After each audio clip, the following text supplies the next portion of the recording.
The Against All Odds podcast, sponsored by Oak Forest Recovery. Welcome to the Against All Odds podcast. I am your host, Rachel. We have co-host RJ, and today we have Joseph Raymond Lucero in the building. Thank you so much for coming out. So people know you mostly from Mayans, right? Creeper was your character. Yes, yeah, and you've been in a lot of other things as in a well. few. Yeah, you've been in a few. Pretty cool. But you also have such an amazing backstory, which I'm really excited to hear. Thank you. So where do we want to start off? Yeah. Oh, yeah, I think shit. from the Let's start from beginning. the beginning. Let's just Start jump from the in. start. Yeah. You know what I mean? Like, From the addiction or my life, or you just want to? just like Your where are you life, from? Like, yeah. where'd you come from? How'd you end up where you got to? And born and raised San Diego. Okay. Well, more raised in the system. Mother and father, Kathy Hall. My biological father, Raymond Lucero. I was raised by whom I consider actually my real father, but he was my stepfather, Robert Otero.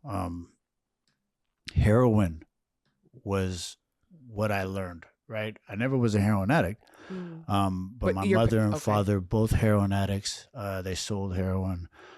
That's what kept the lights on at the house. My mother, I believe, she became a heroin addict before she graduated high school. And she graduated high school when she was 17. Blonde hair, blue eyes. My dad was the connect. That's how they hooked up. And somehow I was born 1977, September 28th. And my dad loved me. You know what I'm saying? Like, he showed me like hugs, kisses, would say I love you, as far as I can remember. And then around about 7 or 8 is when I really lost contact with him. You know what I mean? And nine years old, we lived in Golden Hills in San Diego. And first time I went to juvenile hall. My house was pretty, as a kid, you don't think it's bad, right? You know what I'm saying? But for sure. It's all you know. Yeah. it's all you know, right? And it was pretty bad, you know, as a dad now looking back, it was tough. When man. did you realize, like, what age were you when you kind of realized, like, oh, this is not as normal as I thought it was?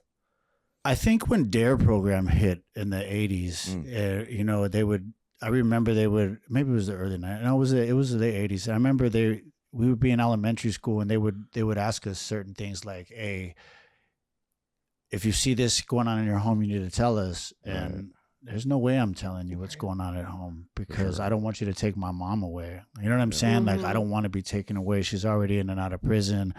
Or on, you know, drugs. I knew with the heroin, like I would see people OD in my house, right? And I would watch them break open their jaws, put towels in there, so they wouldn't swallow their tongues. Ooh, yeah.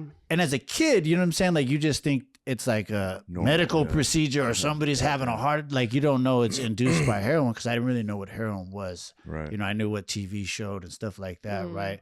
But I would see it all day long. The balloons, they used to call them Belushi's, 1-in-1s. That's the black tar heroin and the coke mixed up, depending on what color balloon you wanted. Right. Like, I knew all these things. The E on the license plate of the cars is, you knew it was an undercover car. And this, I'm in 7, 8, 9 years old. You know what I'm saying? But it was just like normal. Yeah. I hate to say it like that, but it was normal. And my mom loved the shit out of me, bro. Like, she would tell me she loved me. Yeah. Even though the way that we were being raised wasn't proper, right? Yeah, you your know what I'm saying? traditional family upbringing. But like, even through juvenile hall, and not to get ahead of, but like, I would meet so many people that, man, they would talk about their moms would beat them, their dads would beat them, and shit like that, right? So I just felt grateful. Like, then, like, my mom would tell me, look me in my face, I love you. As I got older and met with, you know, counselors, and they would always, every time I got arrested, they would say, well, you have to be under the influence of something to commit these crimes. And I'm like, nah, that's my homeboy right there. That's my friend. Like, I'll do anything for him. Like, that was my, my addiction, man. Like, because it was a void searching for my pops, right? And I couldn't verbalize it like I do now, but I was fulfilling this void in the streets. Right. And, you know, they would just say, you know, you have to be high to commit something like that. Nah, man, you know what I'm saying? Like, your love for me, it's all I know right now. You know what I'm saying? Like, it's what I consider unconditional. What were some of those first crimes that you were getting? The very first crime, bro, definitely used. I was a little dude, very athletic. These two twins in the neighborhood, they used me to climb through a window, unlock the door. I guess they ransacked the house. The only thing I cared about is they gave me this little ATC 3-wheeler, and I got to ride it around the neighborhood. And that, like, I was just stoked, right? Yeah, you know you felt a like, part of. That was useful. it. And I didn't think about it was a crime. Right. But I found out when the police pulled me over, took that shit, right? Yeah. And, even then, like, it wasn't like I could never take the police back to my house or, like, you know what I mean? Like, be like, oh, I found it. And you start to learn how to lie, how to manipulate, like when to tell the truth, like, you know what I'm saying? Like when to lie. And I couldn't tell you the truth, no matter as much as my heart wanted to. I couldn't tell you what was going on in my house, right? It wasn't, I learned what a snitch was early off, but the fact of snitch didn't even matter. It was the fact that I just didn't want my mom to go to jail. Right. Yeah. You know what I'm saying? Like it was the only thing that was consistent. You were protecting all that. Yeah, without even knowing it, right? That's my mom's, you know what I'm saying? And little did I know that's like the beginning of the survival mode, right? And I've been living in that fucking fight or flight for 30 plus years, man. You know what I mean? Like, and I didn't realize it in the moment. I just figured, oh, this is the cards that are dealt. This is the life that we're living. So, did mom and dad ever have like arrests and stuff like that growing up where they were in and out of prison? Okay, they were in and out of prison. My mom, in the 84, 85, she ended up going, my dad and her, they raided the house. And my dogs, I used to worry about my dogs getting shot because when they raid the house, they will shoot every fucking dog because oh my God, liability. They can't, they don't want if the dog's loose and it hurts them. I mean, they don't want to get bit. But you don't know that as a kid, right? It's my fucking baby. And I remember my dog Bear, and I just remember they didn't kill him, thank God, right? But my mom and dad ended up getting arrested. My pops went away first, and then my mom, we took her to the courthouse, and she had to turn herself in. She ended up going to a fire camp. She went to CRC, CIW, and then to fire camp, Rainbow Fire Camp. She did, I believe it was two years straight. And I remember going to her friend, this chick Gina, who was married to another dude by the name of Joe, and it was my dad's homeboys, and that was just being taken care of for like 30 days until she got tired of me because she was a dope fiend, and I'm sure that I was like the worst kid because I was so traumatically missing my mom, and who am I living with? Like I fucking hated it. I used to cry myself to sleep. I remember like crying myself to sleep every night. And then being mad at me because I wouldn't stop crying in the nighttime, but I couldn't go to sleep. Yeah. You know what I'm saying? Now, as you feel like tough, like how man up, motherfucker. But that's how how old much. were you? This is like 9. I was 10? No, I was 7. I was 7 because that's so young. Yeah. No, it was traumatic, dude. Like I'm a mama's boy. Yeah. You know what I mean? Like 1000%. She's the one that it's no matter what how fucked up our life was, she's been there for me. Like no matter Do you have what. siblings? Yeah, I got from my father I have an older brother and an older sister. From my mother I have 2 baby brothers. Bobby and Alex. So were you guys separated during these times, or did you kind of all stay together? At the time that my mom and dad went in, I had only my baby brother Alex wasn't born yet. My other baby brother Bobby was born, and we were separated because I stayed there and he ended up going to my stepfather's father's house. Okay. They took him in. And when I was with this lady Gina, I ended up getting sent to foster care. And then my uncle, rest in peace, picked me up out of foster care. And I just remember, I guess I was such a bad kid. You know what I'm saying? Like I was wild. You couldn't control me. Like I look back and I'm like, dude, the fucking kid just wanted his mom. You know what I'm saying? Like the way I see children now is, I understand, right? But I guess as a little boy, I just wanted my mom, and nobody could fulfill that void for me. And I would act out, and I was they used to try to tell me, oh, I need to get Ritalin and ADHD before it was ADHD, right? And they didn't understand the pain that I was feeling. I didn't know how to verbalize that shit, bro. I just wanted my fucking mom. And so I couldn't sit still in school. Like I would dream about her, think about her. And yeah, it's just gonna make me tear up. But, asking for help was one of the greatest choices I've made to overcome my addiction. If you or a loved one that you know is struggling with addiction, don't hesitate. You can reach out to any of us at any time to find help.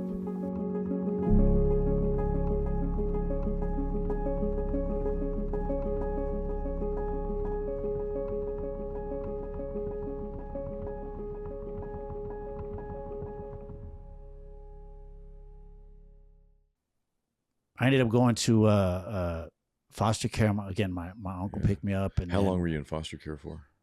I think a couple of days, Oh, like a not week long, or not two. long. No. Yeah. Well, maybe it was a little bit longer because they have a receiving home and then you get picked up by a family. Mm. Yeah. And I did make it to both, but I don't know the actual sense of time, like the exact times. But it couldn't have been more than a couple of weeks. Got it.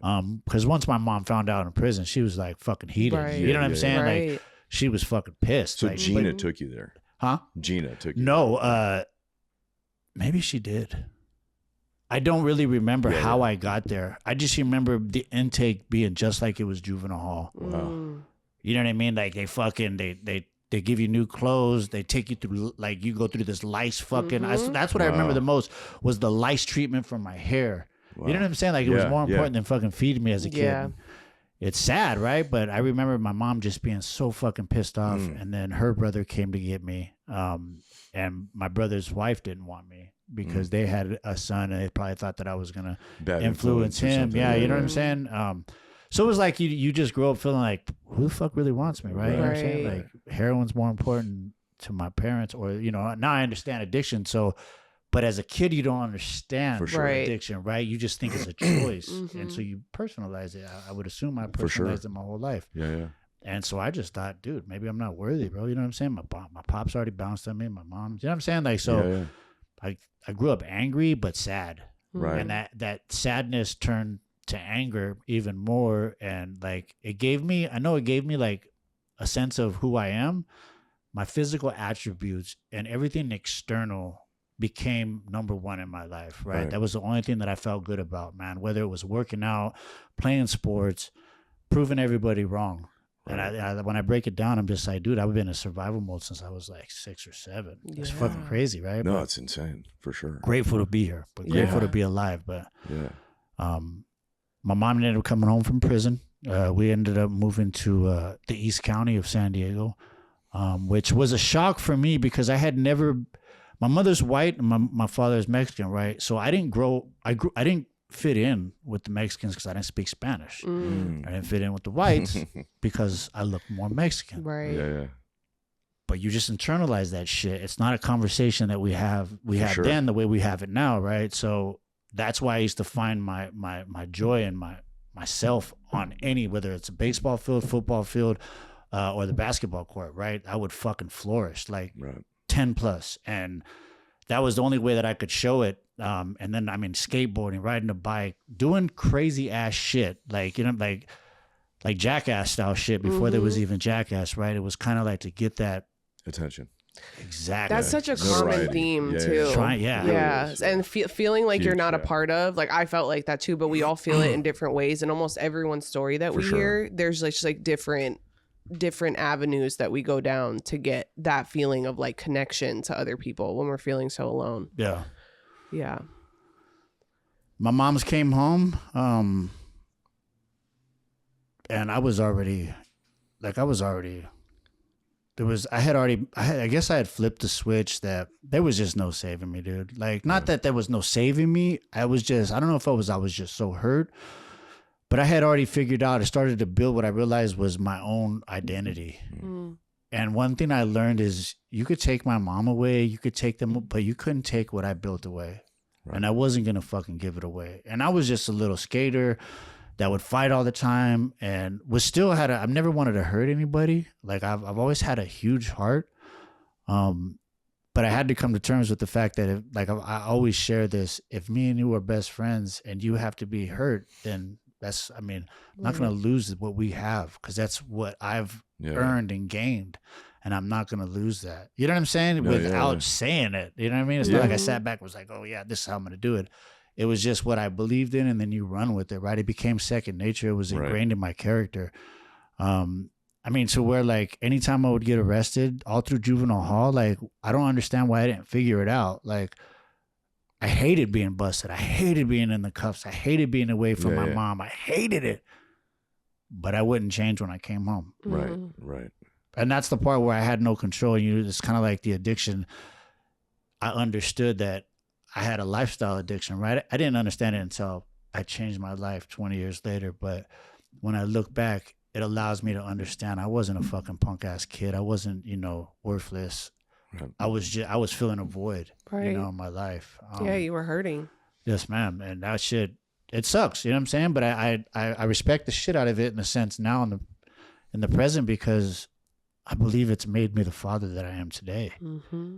And it's so fucking dope. I wouldn't change it for the world, dude. Like the conversations with my kids, and man, you know, especially like my 16-year-old daughter right now, but we have, sometimes they're too blunt. Yeah. I don't give a fuck.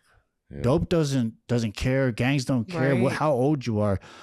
So to have dialogue, no matter how uncomfortable it is, like for me, it's probably the most uncomfortable. You know what I'm saying? Whatever we were talking about, drugs, alcohol, sex, boys, reaction. Every action has a reaction. Like all these different topics. My daughter's probably like, Dad, what the fuck? You know what I'm saying? But I'd be like, I don't care. Like we got to have it, because if you don't have it with me, I'm the one you trust the most, right? Like even if it feels uncomfortable and weird, like we need to have this, dude, because you're gonna eventually have this conversation with somebody, you know. Exactly.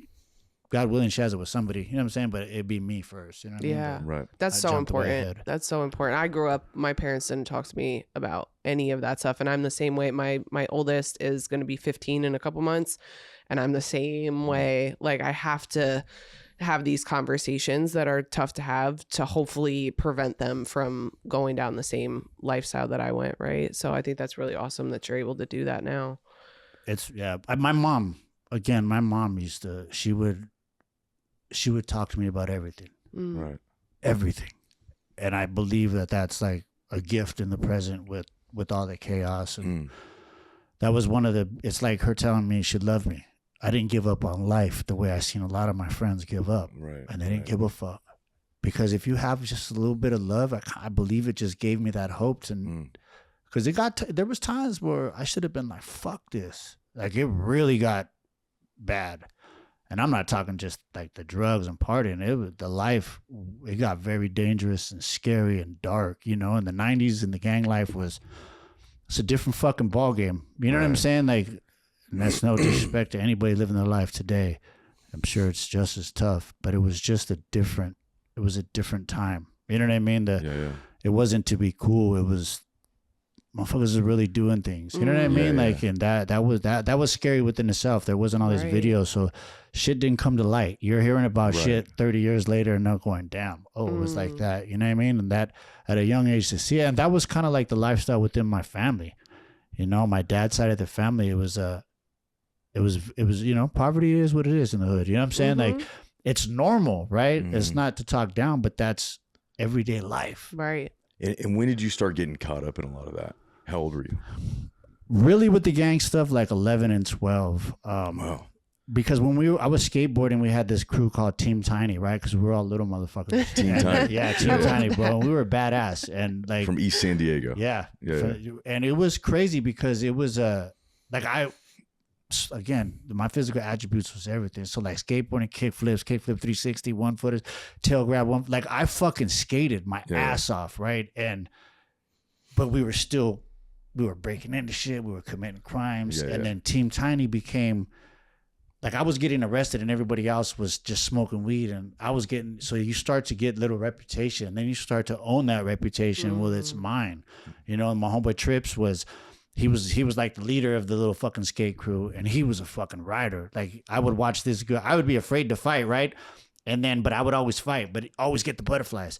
And I would watch him, and he'd fucking fight anybody. It don't matter if they're this big or this big. And he didn't care, which gave me loyalty and love. And I would be like, fuck it. I learned that an ass whooping is just an ass whooping. And it's not that it's cool, but as a kid, again, you own this identity and it's yours. Like nobody could take that away from me. Whether I went to juvenile hall, went to camp, went to the fucking principal's office, whatever it was, like it was mine. And you know, you start to run with it. Thank God there wasn't social media back then. You know what I mean? That would have been fucking crazy. But that's when it started, man. And yeah, dude, I ran with it. It was the best thing that I could feel good about myself, man. Right. Asking for help was one of the greatest choices I've made to overcome my addiction. If you or a loved one that you know is struggling with addiction, don't hesitate. You can reach out to any of us at any time to find help.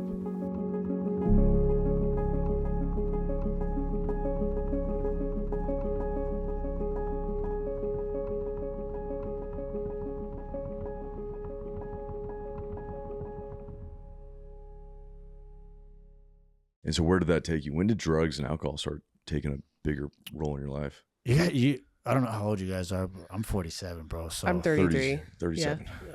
So we had a peach Cisco. I don't know if you guys remember the Cisco. It's a liquor. It's a fuck. They used to have 40s for $2.39. I'll never fucking forget that. And I used to get the peach Cisco, and it wasn't beer, but it was liquor. Like it's like Mad Dog 2020, MD 2020. So it was stronger than that. They called it liquid crack. I used to pound those because it had like a good taste to it. It wasn't fucking beer. Like beer was nasty, right? Fucking 10, 11, 12, you didn't want to drink beer. Yeah. And you down half of it, and we'd be drunk. And I remember, I think it was like 92, the summer, maybe it was 91, but it was 92. It was the first time I got super, super drunk.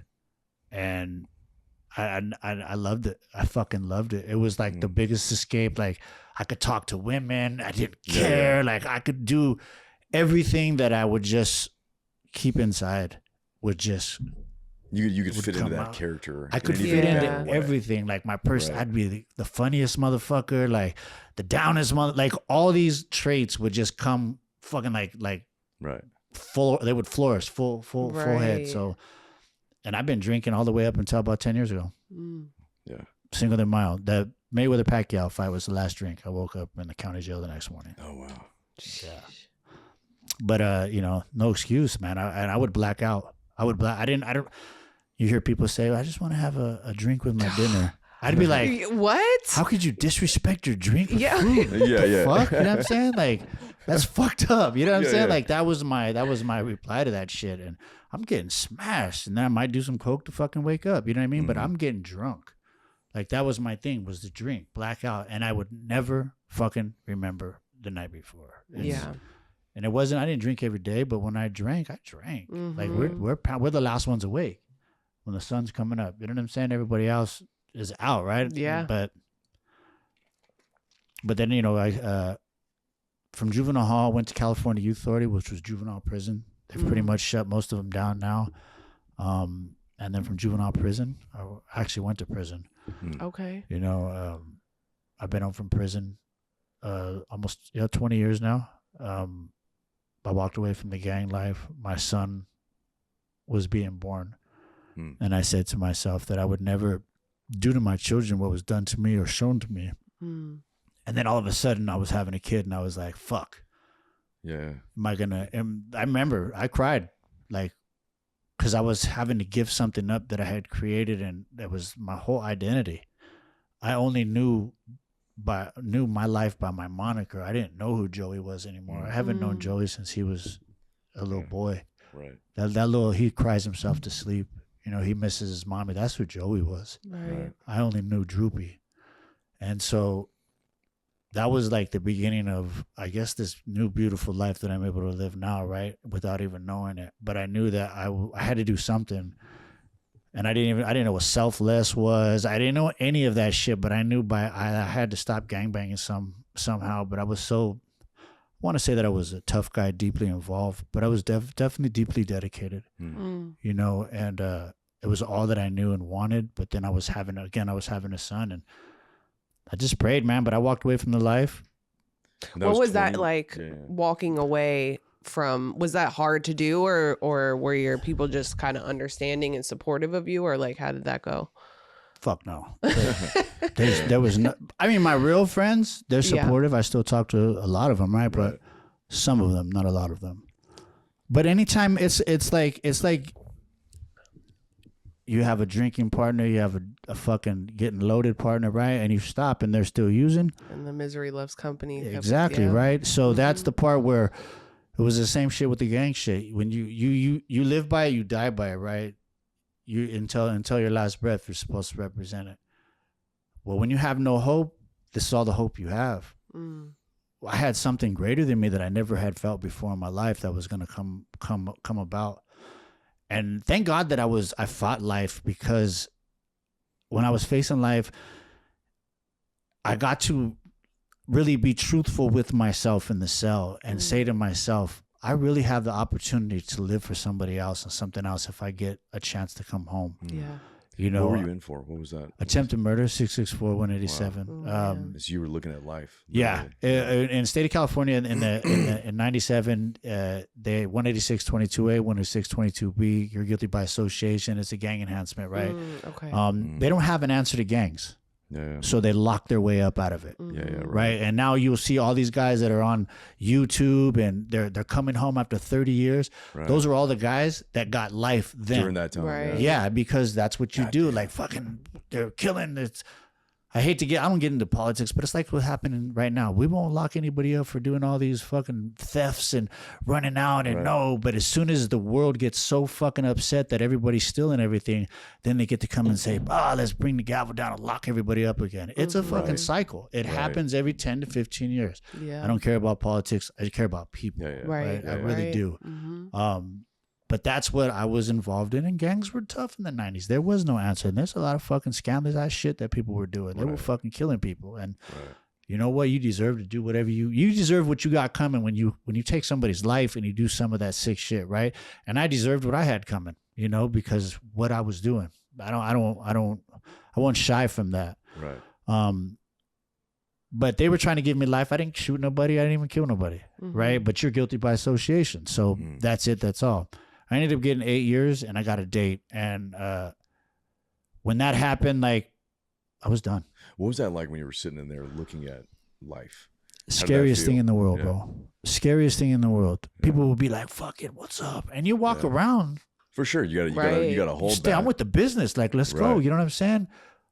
But if I'm being honest and truthful, Right. in here, I was fucking scared. Not scared because something was gonna happen to me. Right. I was scared because I was never gonna come home again. Right. Like that's like when you're gonna get that like that taken, like life. You only fucking live once. Like I don't give a fuck what people say. They're tough, whatever. Yeah, that's the reaction and the emotional aspects. Like being angry. You're angry for a fucking little while, and it passes. Yeah. Then that wears off, Yeah, and yeah. then And you're it left wears with off, everything right? else. And then you're stuck with the fucking consequences. Right. When you sit in there for almost 2 years fighting it, like it crazy. fucking sets in. Like you're not much like, How old were dude. you? I was 20. Wow. Oh, and that's so young. Damn. Yeah, but you don't. That's still a baby, you know. Yeah. Oh, what you're trying to say I'm old now? What the fuck? No, I'm just saying. No, but that's 20. well, yeah. And then I was having a son, and I just remember saying like, In San Diego, were you in a pretty? I was in the county jail. Yeah. I was in the county jail, and that's the part where I was just like, dude, he's gonna grow up just like me. He's gonna fill that void. And that's when I was like, you know, I told mom I'm gone, bro. I said I'm done. I don't give a fuck. I don't know what that means, but I'm done. I just know that I'm not doing this no more. Right. Yeah. You know, all right, dog.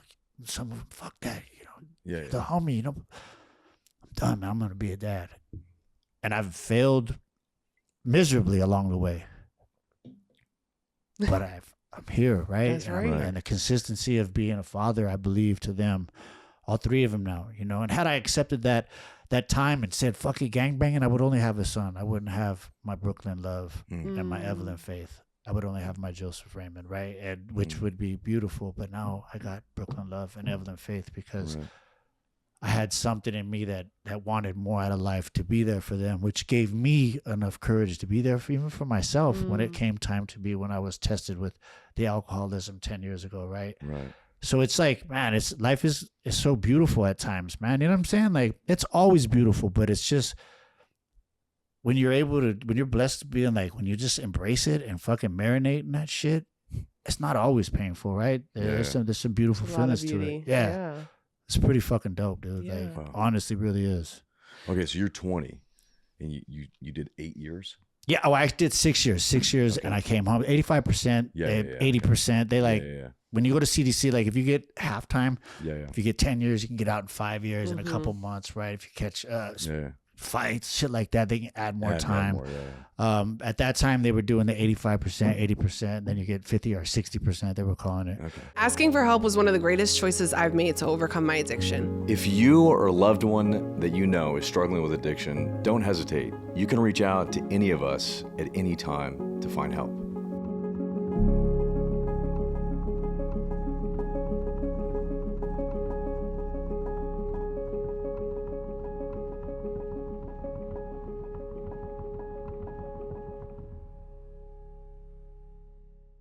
So California changes their laws. They wing it as they go. Right. Yeah. Again, because there's no answer to gangs. It's just lock them up, right? That's how they lock their. And it's not about bashing fucking. It's the truth is the truth, right? They lock their way up out of shit. Yeah. You know what I'm saying? So you go in 6 years. Were you locked up 26. when your son was born? Yes. Okay. What was that like? That was tough. Yeah. The whole time that he was raised, his first steps, his first words, Right. I didn't understand how important the first month, 2 months, year, 2 years, 3 years. I had no fucking idea how important that was. Right? You know what I mean? I just figured, I'm coming home, I'll be able to be a dad, which I've been able to be. But when my daughter Brooklyn was born, I haven't missed a breath. Right. My daughter Evelyn, like everything. Right. From the first ooh ah, you know what I'm saying? Like the first little goos and gaws, like man. And I felt like I would hurt myself because like mentally, because I was so selfish that I missed that for my son. Right. I can't get that back. Yeah. You know what I'm saying? Like, and not to dwell on it, but it's the truth, right? I have to embrace like those types of pains and those types of truths in order to make me stronger in the present, and it gives me motivation not to fuck up and say fuck it. Right. But I can never get those moments back. It's the same thing as my dad not being able to get his moments back with me before he died, right?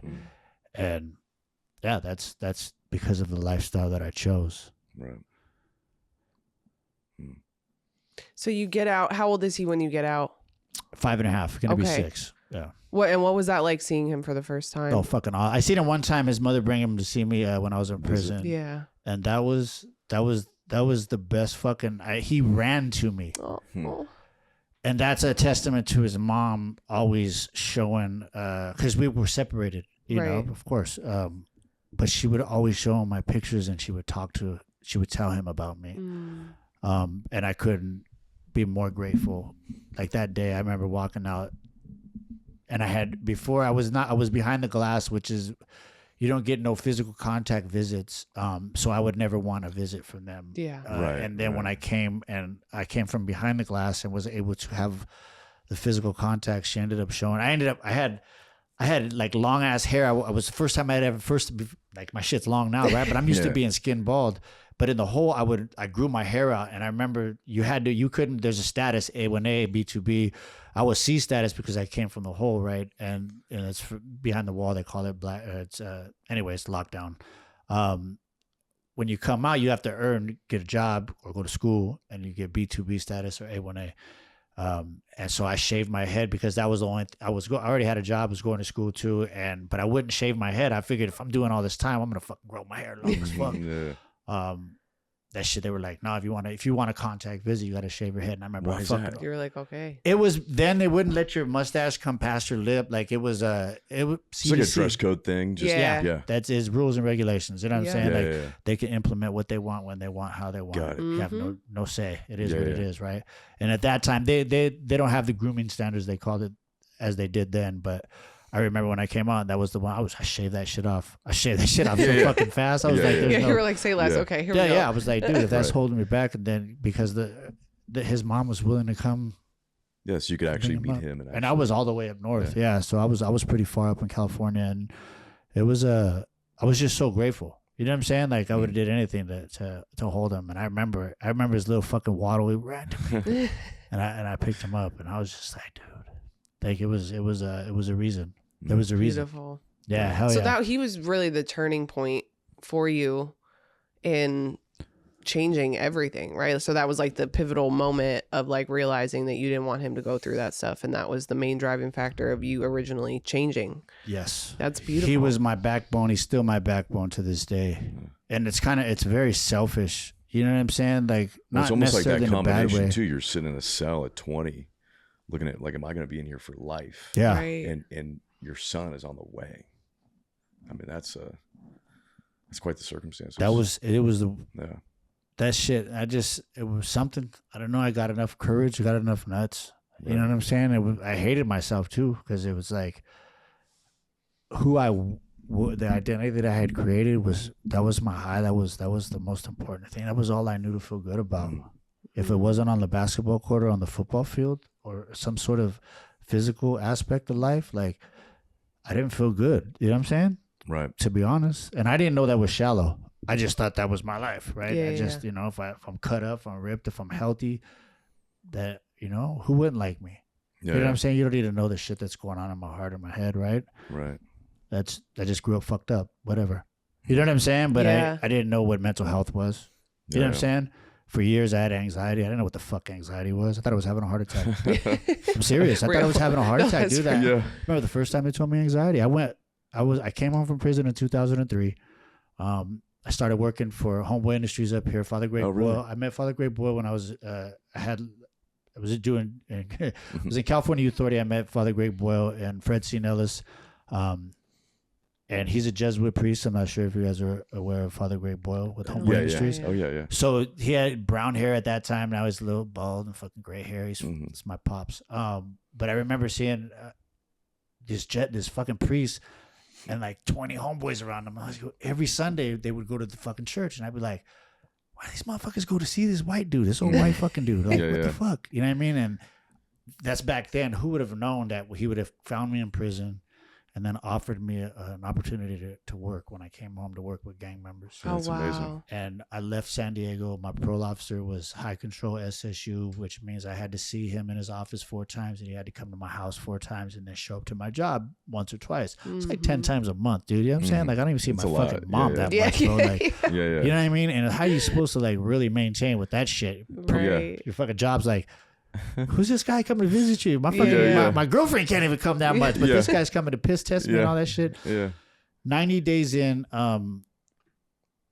he told me, "Look, Joe, you still have that job opportunity in LA? This is my parole officer." And I said, "Yes, sir, I do."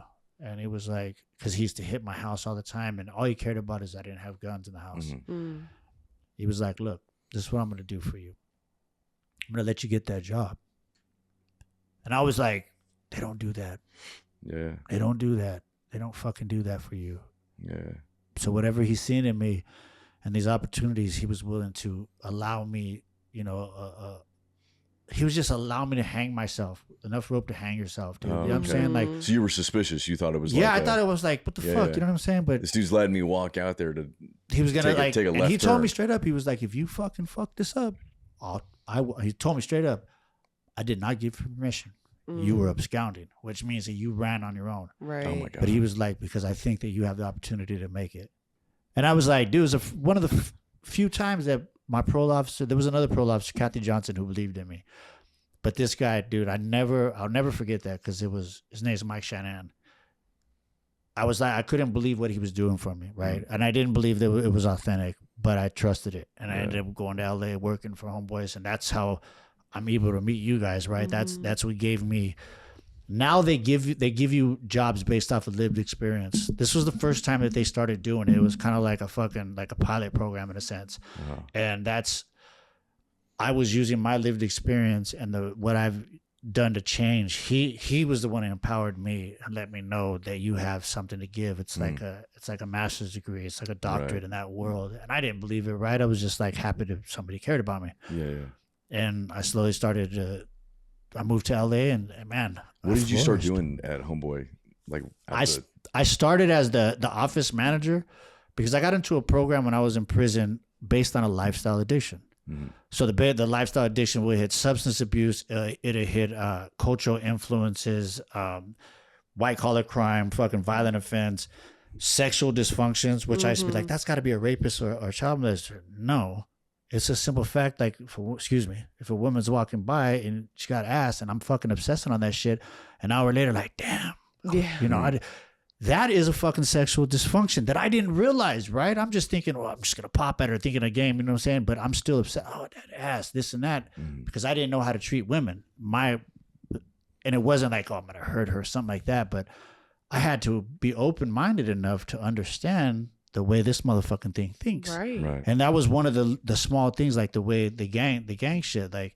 Asking for help was one of the greatest choices I've made to overcome my addiction. If you or a loved one that you know is struggling with addiction, don't hesitate. You can reach out to any of us at any time to find help.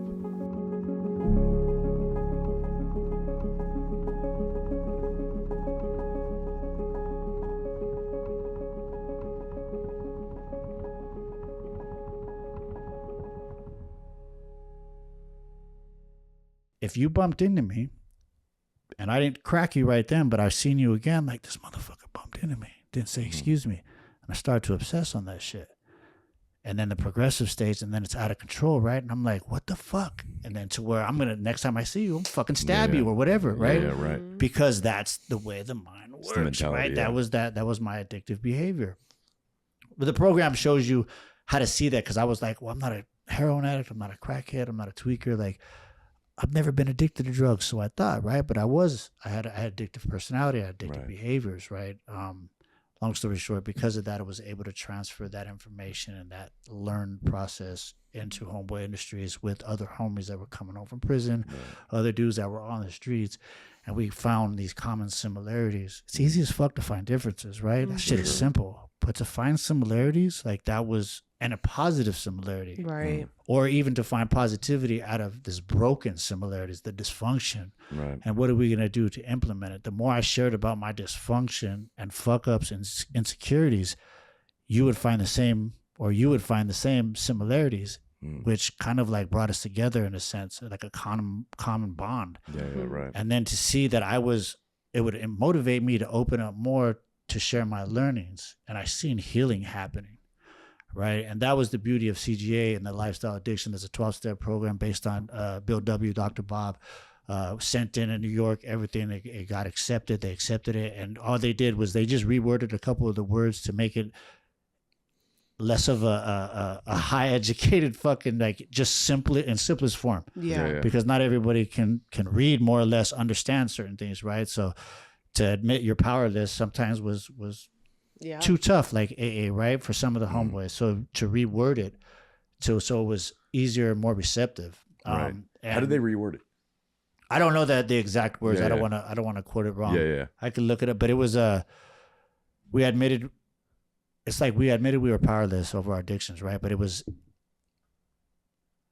I don't want to. No, you're good. Yeah. I'm gonna look it up so we can put it in. But as simplest as that, and it was basically like we admitted we were powerless, but they would remove the word powerless because so many homies couldn't. Yeah. So instead of saying, well, fuck that, you need to enforce in you, how do... Let's just change the word. Let's just change Richard it. Mexico, which was the founder, he was like, how do I address this issue so it's more receptive to the education of the men that were incarcerated, so it's more receivable or more receptive. Yeah. And I wish I had the exact wording, but that way it's like, okay, well, I'm not in control of my own life, basically. Yeah. Okay, I can deal with that because I'm here in prison and I killed somebody off of anger. Like, you started to learn about yourself, right? And that was like the opening door for healing, because you start to realize, dude, I'm not a bad person, right? Right. You know what I'm saying? I was dealt a bad. I made a choice to fucking react to that shit, and that's why I'm here. That's the consequence. But anyways, it was just another introduction to healing, to the gang life and to the gang member and criminal, because there was a program for the alcoholic, the drug addict, even Gamblers Anonymous, right? But there was nothing for the actual criminal and or the gang member. Yeah, that's right. It was only lock them up. Yeah. Right. Incarcerate your way out. And so Criminals and Gang Members Anonymous was the first 12-step program that was introduced. And me and myself with a couple of the guys were one of the first ones. That's amazing. Yeah, it still hasn't flourished out here as much, but I've seen that there's more people getting it. It's gotten, you know what I mean? That's amazing. Carrying the messages is so beautiful, because all it's going to do is be of service. Yeah. You know what I'm saying? For people that really, when you're broken, you're going to find, you're going to find a way to either get better or kill yourself. Yeah. One of the two. Right. So is sobriety a requirement of that 12-step, or they just focus on the other things? It is, but it's not, if that makes sense. We know it is. In order to be successful, you have to be sober, but it doesn't say anywhere that you have to. It does, part of it, but it's like baby steps, because it's still a 12-step program. But that's part of the powerless, right? Yeah. If you admitted you were powerless to this lifestyle addiction, in the sense of, well, if I only see myself as a gang member, but I can still drink, well, we're not going to say, oh, you can't be a part of the program, right? But hopefully the spiritual awareness and the awakening will allow you to see that maybe the drinking's fucking you up too. Come on. Right? Or if you're smoking the weed, like, it's your spiritual journey. So it has, like, for me, until 10 fucking years ago, I find out that I was not a gang member. I'm fucking cool, like fucking dad of the year, blah, blah, blah. but I was an alcoholic because my character was still unbalanced. My reaction to your action, I would justify it for whatever the fuck my unbalanced thought or train of thought was at the moment, right? And that, for me, just for me, that was enough to send me back to prison for the rest of my life. I made a choice not to, and I'm just so grateful that I was open-minded and willing enough to address that. And it took a lot, dude. Like I fought life again, and I wasn't even a gang member. Been shot 4 times. Like I've had some fucked up shit. This is after I walked away. This is me after the gang member. This is Joseph trying to be a responsible man and deal with emotions without the gang shit. Yeah. My reaction to the pain was still fucking unbalanced. So take away the gang stuff, and I was still trying to learn how to be me. I didn't even know what the fuck that was or how to. I knew how to do it, but I was in denial about certain shit. And drinking was one of them. Fuck that. Like we were talking about earlier, like to stop drinking that forever. Yeah. Forever, ever? Fuck that. Like, no, like I can't do that. Like I need to have a vice somewhere in my life. I have to have a vice. You know what I mean? And I was still arguing for my limitations. You argue for your limitations and they shall be yours. Right. And they were mine. They were to the point to where I got shot. Cinco de Mayo 2015 was actually the third. The Mayweather-Pacquiao fight was the last time I drank. The next day I woke up, was in a county jail, called my son, come bail me out. He sat in his room. He's in the middle of CIF football.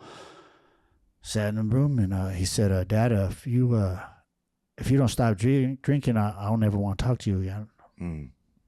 How old was he at the time? When he's 26 now. So he was 16. Yeah. Wow.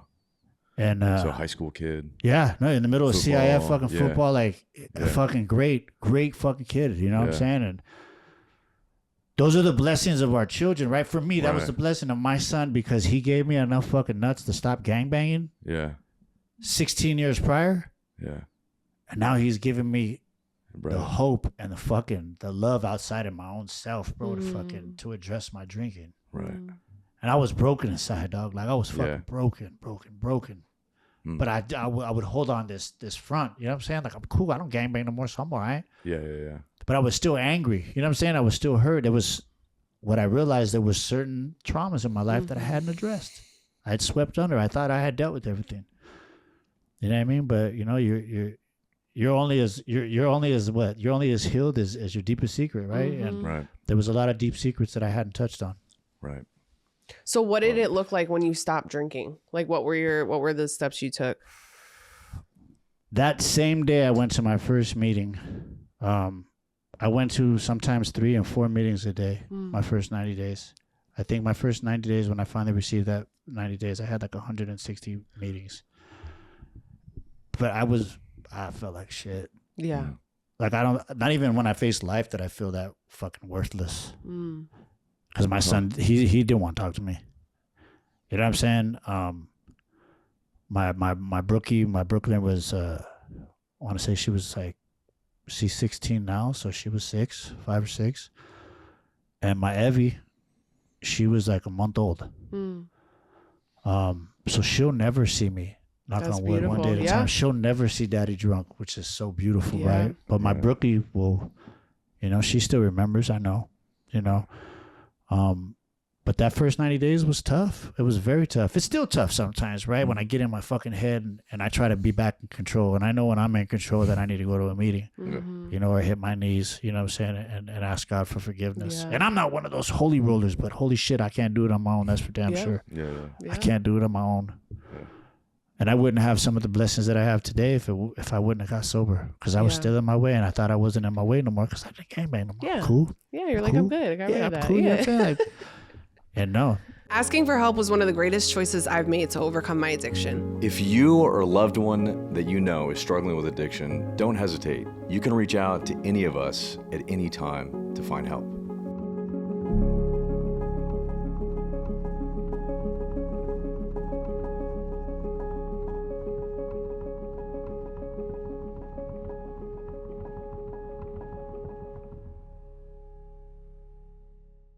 Because when I came home from prison too, before I stopped drinking, I had broken into Hollywood because I was working for gang members. I was just about to ask you, how did your Hollywood acting? Have you always acted? Like, where did that come from? No, I need to hear the story of how that came to fruition. I need to take a drink, sorry. Because you think about your life and like what you came from and what you do now and have done with your life, like, you know, recently and with all the everything. It's a big like 180, I feel like, you know? Yeah, huge. If it wasn't for Father Greg Boyle, a guy by the name of Mike Baca, who's a fire chief now, out east, right here in LA. But they believed in me. They're the ones that offered me the job to come home when my parole officer allowed me to come to Homeboy Industries. And then in 2005, production in LA, there was a movie, I don't know if you guys are aware of, Gridiron Gang. Yes, with The Rock. With The Rock and Exhibit. Mm-hmm. They sent their scouts to Homeboy Industries. They wanted authentic, real guys with lived experience.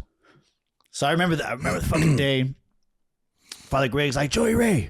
And I'm like, yeah, he's going to call me. Because I knew they were there, right? You want to fucking be a part of it, but you just don't say it. I'm going to drop nobody's nuts, like whatever. Joey, come here. He was like, you got the gift of gab. Go deal with these guys. So I started pulling all these little youngsters that wanted to be, who wants to be a part of the team? Oh, fucking everybody wanted to be a part of it. Yeah. It was my day off. They told me to bring him into Santa Monica.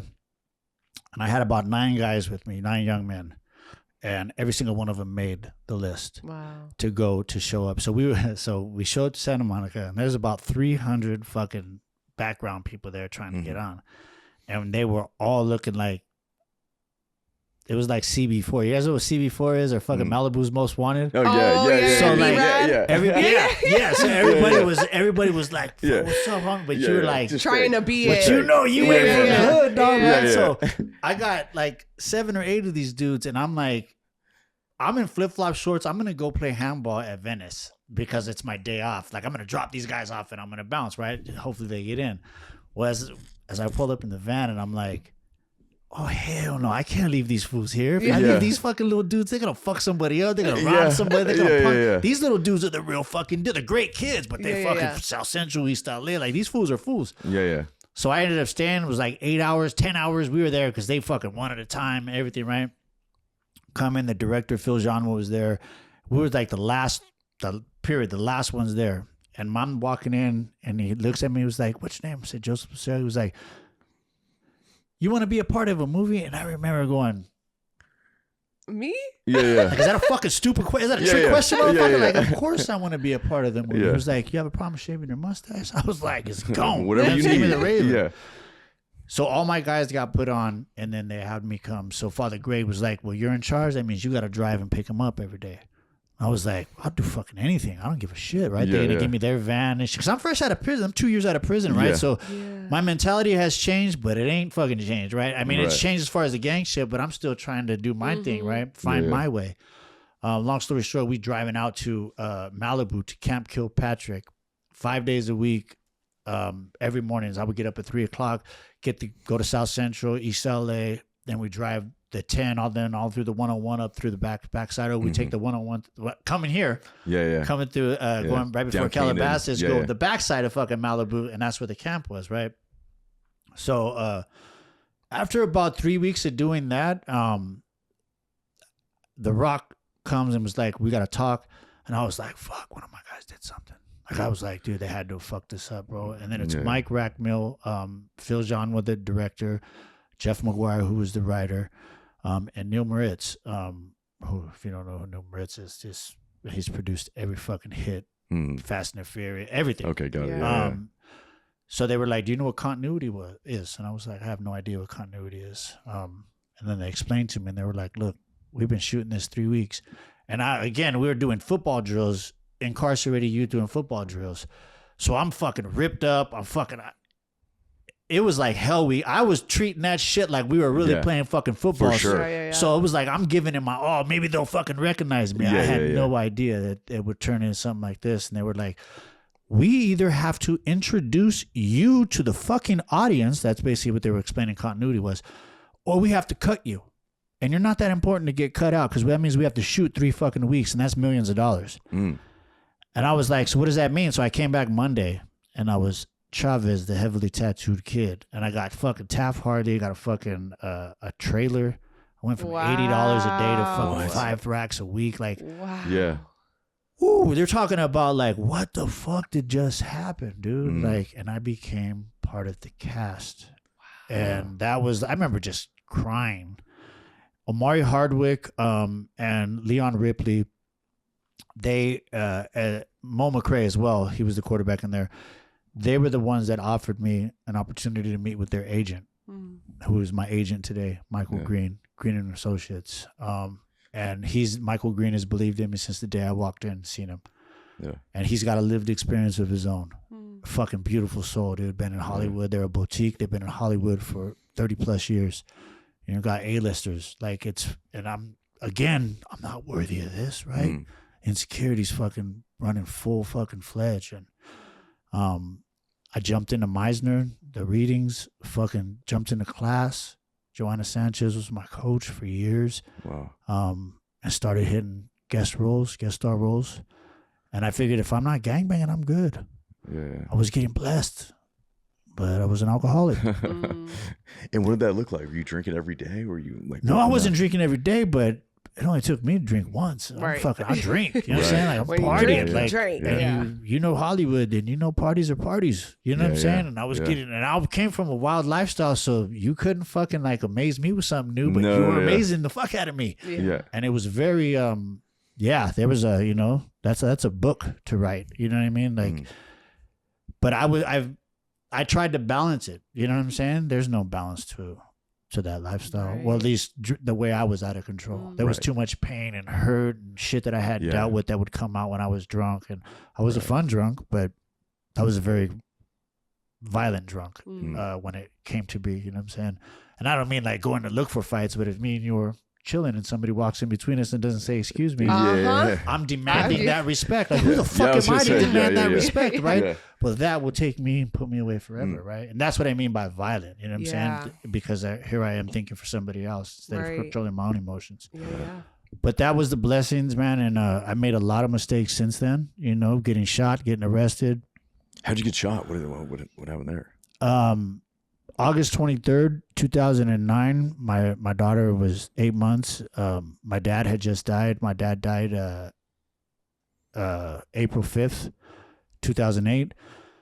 And I just fucking spiraled. I spiraled. Like I had no fucking idea I was spiraling. Yeah. And you and him had a relationship at this standpoint? This is my stepfather. Stepfather. Yes, but I never used that word stepfather. But just he was your dad. To be specific about it, like he was my father, and he got pancreatic cancer, and I watched him like fucking like I don't know if you've ever like cancer's cancer, but to watch pancreatic cancer, I've heard. Terrible. They told him he had 60 days to live. He fought it for 6 months. But you're talking about a dude that was fucking healthy as shit. Everything just dwindled down to nothing. I would hear him in the middle of the night, and he'd be in so much pain. Like, you just, like, tear pain. Like, couldn't pee. Like, just some of the most painful, like, fuck, dude. Like, you wish you could just, like, goddamn, fuck cancer, bro. It's just, fuck, just the, it was, you know what I'm saying? And that, I would suppress it. We would drink, me and my brothers, we would drink it away. Drink it away. Every night was a fucking party. Fucking, and that turned into a lot of fights. You know what I'm saying? And the day we put him to rest, that night, working for Homeboy Industries, look at how fucked up this is. Working for Homeboy Industries, there's a professor by the name of Georgia Leap, UCLA, fucking awesome woman. I booked a campaign for Kenneth Cole to be to take my shirt off and be a cut up fucking ex-gang member model. It was the first time they were doing it. But I couldn't even show up. I had a red eye to New York from San Diego the night that we were laying my dad to rest. I never made it. Well, I did make it. I take that back. I did make it. They had I made the limo service outside wait like 6 hours past. Asking for help was one of the greatest choices I've made to overcome my addiction. If you or a loved one that you know is struggling with addiction, don't hesitate. You can reach out to any of us at any time to find help.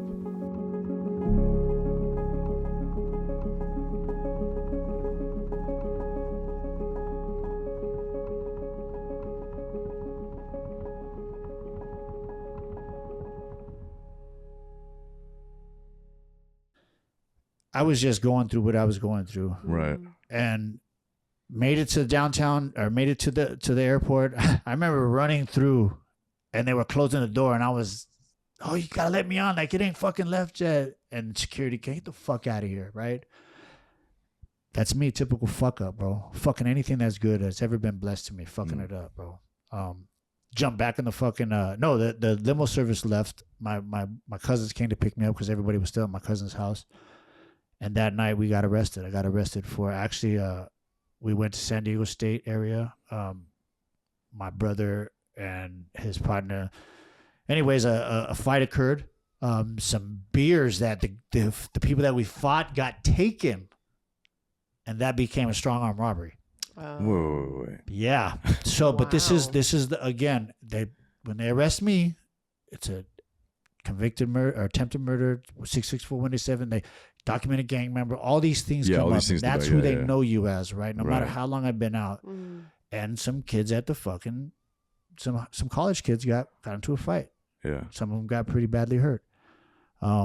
Ended up fighting that case. Had to go to preliminary hearing. Going to the preliminary hearing was the first time in my life the witnesses told the truth. And I remember sitting there, and I just remember fucking being like, "Dude, I'm about to get some time. They're gonna bound this over to Superior." And the guy was like pointing me out. He was like, "Do you remember anybody here?" And he was like, "Yeah." And I was like, "Fuck." Yeah. And then he spoke, and he was like, "That guy picked my friend up off the ground and told him, 'Do you need to go to the hospital?'" He fucking told the truth. Yeah. But the cops and everybody was like, "No, he must have been the aggressor. He's got an attempted murder." Yeah. They're They don't looking at give your a rap shit. sheet. They're looking at The DA knew this. They fucking knew this, and they still were using me to make rightfully so. I was in the wrong place at the wrong time, and some shit happened to him. Right. Long story short, man, he spoke the truth. He literally spoke the truth and said he picked up my friend. There was a fight that occurred. That's a mutual combat fucking drunk fight. We were all drunk. But he said the truth, that I picked him up, wouldn't let him get kicked on the floor or nothing, and was like, "You need to go to the hospital. I'll take you." Yeah. I was so intoxicated. I don't even remember saying that. I just remember I picked one of the kids up. And then one of his friends came and swung on me because whatever they thought, right. and I dropped him. But he said those were exactly how it fucking happened. He said that. Right. And I remember the judge saying, he scolded me for being in that position and all that I've come through. Right. But because the fucking state's witnesses said that. And I just remember being like, holy shit, dude, like for once somebody told the truth. Yeah. It was so awesome to feel, but I felt like a piece of shit. I ended up getting a misdemeanor assault. I signed that shit. There's no reason to go for it. It's a misdemeanor. The fucking where do I sign? Hurry up. Yeah. But anyways, that's that. To tie back in, those are I fucked it up with the blessings of Hollywood, right? You know what I'm saying? Because I still thought I could drink and party, and I didn't know I've been an alcoholic since I was 12.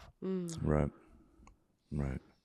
Okay, so after sobriety, what did life look like after that when you got it right and you actually stopped drinking and you started doing the work? What did life look like? Life has been amazing since I stopped. It's very emotional.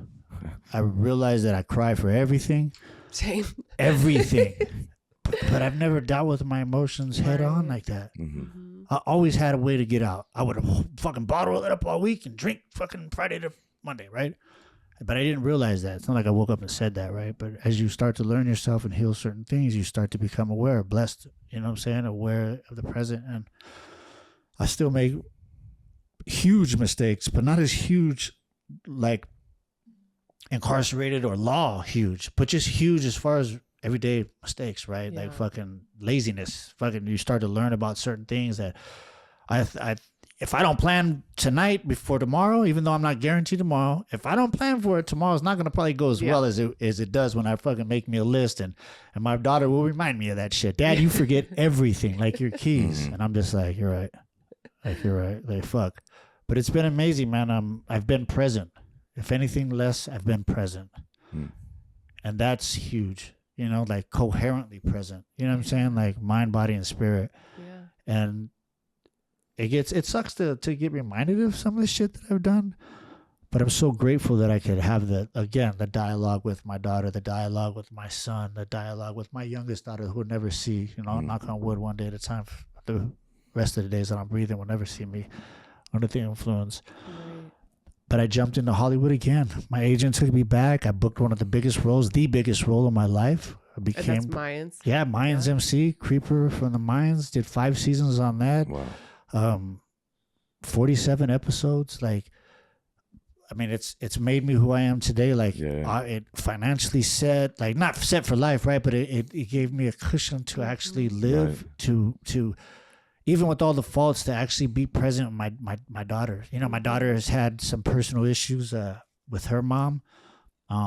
I believe it's just her mom's trauma from when she was a little girl. She's a great mom, but you know, I have full custody of my daughter. You know what I'm saying? Like, and she's been on honor roll since she's been in my custody. You know what I'm saying? Like, since she got to high school, she's a starting point guard for varsity. Like, we just jumped into travel ball. Like, she's ready to go to college. She's ready to play pros if it is, but her dream is to become a veterinarian. It's like she shut down all these colleges because they don't have veterinarian school, so she doesn't care. She knows what she wants. Yes, I fucking love it, dude. I had no idea. That's just even knowing what you want to do. That's awesome. That's fucking dope, right? It's super dope, dude. And then she gets to be that beacon of hope and light and an example for my youngest daughter. And then my son is, dude, graduated high school, graduated college, owns his own first property. Wow. He's just a district manager of a huge company, SoCal. Like, it's regional manager. It's so fucking, like, I'm grateful to be present, you know. And there's people around me that are still struggling, but I'm grateful to be open-minded enough that I can't control them, but hopefully I can be there for them when they're ready. Right. Right. Did you work a 12-step program when you got sober? Yeah. I still work a 12-step program at times. Yes. There's I learn, and I think that's the beauty about being humbled, because God will humble you when you know what I'm saying. Like, and He humbles me, bro, and I'm grateful that I'm still willing and open-minded. Right. You know, it's like that how sticks in my head: honesty, open-mindedness, and willingness, and that's how. You know what I'm saying? Like, it's cliche. Like, one day at a time. But fuck, when it's implemented in your daily life, it works, bro. And it's so humbling. It's dope. Yeah. All the cheesy cliches that we hated for so long all end up being so true, and it pisses me off, but they are. You know, they are. They become are. more true as over you get time, more and then you're like, God damn. You know? Yeah. It's dope. Yeah. They're just annoying in the beginning. Yeah. Because you don't have any perspective, I think. Right. You know, and then you get more time, and then you get like, more. Oh, well, all right, okay, and more life. Yeah, right. It's like, just that daily living. You know, because life is still going to happen. Life is still going to life. Life on life's terms. Yeah. Just because we get sober doesn't all, turn amazing. All the time. Right. I think you would think that's what I thought every time I got sober. Every time I tried to get sober, I'm like, everything's gonna be sunshine and rainbows now. You just learn how to deal with it and develop the tools and relationship. Life is a lot better. Yeah. Life is a lot better. There's so many more blessings. Yes. But it's not perfect. Yeah. Because life isn't. You know. Yeah. Are you still involved with Homeboy Industries? Yes. We got Lo Maximo coming up, which is their annual fundraiser. And we got it on the 28th or the 29th this year. I gotta look at the calendar. But I'm gonna go do some social media stuff and try to use my little name and platform to shine a light. You know what I'm saying? I think that's the dopest thing about being a part of Hollywood. There's not too many, like, I don't want to say I'm like fucking awesome or cool, but there's not too many people that come from my lifestyle that are sober and have changed, walked away, right? So I've found a sense of empowerment that is so humbling, but it's a huge responsibility, but it's a beautiful responsibility. I love it. Asking for help was one of the greatest choices I've made to overcome my addiction. If you or a loved one that you know is struggling with addiction, don't hesitate. You can reach out to any of us at any time to find help.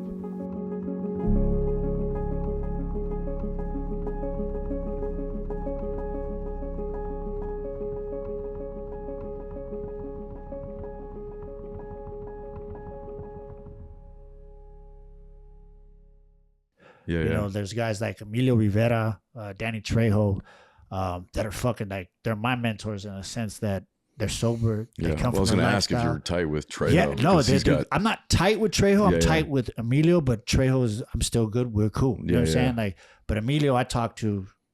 So Yeah, all the you know what I'm time, saying? yeah. That's what I'm going through. And he's so, and it's not to break their anonymity because they're both open with it. for sure. Right. So Yeah, that's yeah. why I can freely say that. But that's the fucking beauty of how much I respect that. Because when I got on Mayans, like to have Emilio be sober, I was sober through this shit. You're talking about some of the, I'm telling you, ooh, some of the parties are like, whoa. Because if I wasn't sober, I could have went down a dark fucking road. Right. During the film. During the filming, bro. It's fucking, it's a beautiful, it's dope as fuck, right? Yeah. But everything you hear about, you know, there's some fucking truth to that, right? Yeah. And I'm so grateful to be sober. But everything happens when it's supposed to happen. And there's and if you're Not paying on our attention, if time. you're aware, you'll realize that's why I'm sober. Oh hell yeah, because I would have fucked it up right there. Yeah. For sure. I would have justified it. I would have justified being over there, right? Because that's oh hell yeah. Oh yeah. So that's what's super dope, dude. Like super, super dope. And sometimes you're like, fuck, man, I wish I wasn't sober because I want to go enjoy it over there and indulge, right? But that's that fucking sick mentality again, trying to convince myself. Those moments, what's up, dog? Hey, this is what I'm feeling. You know what I'm saying? Like, Emilio or my sponsor, like, and I think that's what's so, I'm very grateful for those types of friends. Right? Because they're very open with their sobriety and then their walk, which allows me in the present moment, rather than suppressing it and fucking trying to control it and then making a bad move and then finding out after the fact, like I'm so great at doing, I'm able to embrace it in the moment and then become selfless and call you up. Be like, hey, dog, RJ, I need this. I'm saying this is what I'm going through. But what the fuck? You know what I'm saying? And trust that because you walk in this walk or you're walking this walk that I can open up. That's fucking huge. Yeah. Damn. What was that like filming Mayans? Going Like through that experience. I'm like a little kid, bro. Yeah. So fucking like me, like I got a trailer, like they PR for That's me. so You got to do cool. photo shoot. They're calling me fucking Yeah. the best thing out of shooting it. One of the dopest things was Comic-Con in my town, really? San Diego, Yeah. in front of fucking 7,000 fans sitting there Wow. while we're on a panel. Like we did that 4 or 5 years in a row. Like, dude, I got arrested in this city. Got sentenced to prison. I'm a fuck up, You were dude. looking at life. And You were now I'm looking at back there life. like that to me. Like I'll never be able to duplicate that, but I got to do it. So I get to leave the ones that I love and the people that I hurt that I can never make amends to, right? But I'm making a living amends every day. So I hopefully get to leave them with hope and that change is possible. That's my company, right? Change is possible. That's my motto, right? Change is possible. If you're still breathing, you got the opportunity to make a choice, and change it. It doesn't have to be lifestyle. It could be fucking drinking, working out, a relationship. It could be anything that you don't like, right? Sure. Change is possible. And that's one of the things I get to leave with my city and some of the people is a different image that I've changed. Hopefully you can smile rather than be fucking mad when you hear my name or see my face. Yeah. I mean, we call this against all odds, right? And it's like, to be sitting in a shining example right here. That's what I mean, right? Two shining examples in front of me. But it's to be sitting in that county jail cell, looking at life. You're looking down an endless tunnel. You got a kid on the way, not knowing what your life's going to look like. And then you fast forward, and there you are at Comic-Con, sober. Like, who would have ever thought? Like, incredible. Like, that's it, man. I think that, that those are the stories that I think that people need to hear, right? Especially people that are in like a dark space and they don't think they can get out. You know what I mean? Yeah. Because I'm sure when you were sitting in that spot, you didn't know that you were ever going to be able to get out. And how could you get out, and how were you going to beat it? And how were you going to actually change and would change bring a life that was this incredible? Yeah. You know what I mean? Not in my wildest dreams. Right. All I wanted to do was be a dad. Right. Like, honestly, I was like, whatever it takes just to be there for my kid. I didn't want him to be anything like me. Right. Or make the choices that I made. And that was like, but that's that part where I'm so grateful you get the little bit of hope. Right. And that's all you need, dude, to do amazing things is just have a little bit of hope, man. Just don't give up. Right. Like, I hear so many people say, just don't fucking give up today. If you make it to tomorrow, fucking deal with it tomorrow. But right now, don't drink today. Just don't fucking drink today, bro. And that is so huge because when you get through today, then you own it and you're like, fuck yeah. And then tomorrow you wake up and you maybe feel that much better. Yeah. You don't want to give up, right? It's so like cliche again, right? Fucking cliches, fucking again. But it's dope, dude. It's super dope. And what you guys are doing, how you come together organically and create against all odds. Like you allow me to come up and feel special and to share my shit, right? But that's the beauty of kinship. That's the beauty of community. It's the beauty of being sober, man. No matter what program it is, you're sober and then you're sharing it. So I thank you guys for being so open with your guys' journey because you don't have to be, right? It's just yours.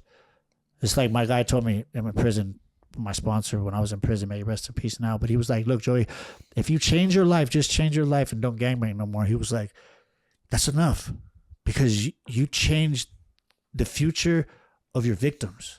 Right. You're not going to commit more victims, gangbanging and robbing and stealing. But if you decide to carry the message, that's a different plus. Yeah.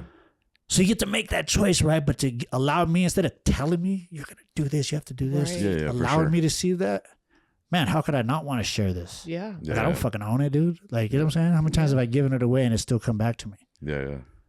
And I think that's what's so awesome. So thank you guys for what you're doing Thank here, you. dude. This shit is dope. This shit is dope. Yeah, I just think it's so incredible to have a venue where we can tell stories like this for people who, are struggling in silence, you know what I mean? That are scared to tell somebody the truth, that haven't admitted what's going on in their life, but have this certain place where they can plug in and see somebody who maybe they've seen on Mayans or whatever, you know what I mean? And hear that story and they're like, fuck, you know what? This is it. You know what I mean? This is where I'm going to make the change. Yeah. And maybe they tell their, family or their loved ones or somebody, you know what I mean? Yeah. And they start making those right choices to like improve their life and change, the outset of maybe all the victims that are ahead of them, you know what I mean? Or the life that they're about to lose, you know what I mean? And maybe that's going to change because they heard a story, from someone who they admire. That's the hope. And I think that's not me. Yeah. I think that's it, man. I mean, that's like the planting that seed. You didn't like cliche again. Fuck. Yeah. You love the cliche. I'm telling you, man. But planting that seed and then allowing it to water, however that. Like if it wasn't for that parole officer, you know what I mean? I think about these little moments, right? Dude, I would have. Right. I would have been working at RCP blocking brick on a fucking forklift, which is not a bad fucking job. For sure. But I'm just saying, like. But that dude saw something. He's seen something that was like, I don't know, bro. I didn't even see it. Yeah. My insecurities wouldn't allow me. I didn't feel like I felt good about myself, but I didn't feel good about myself. You know what I'm saying? I felt good because I was free. Yeah. And I was a dad.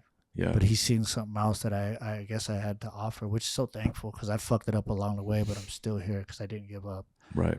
I think that's the biggest thing. It's like you guys didn't give up, right? Yeah. And you're here now.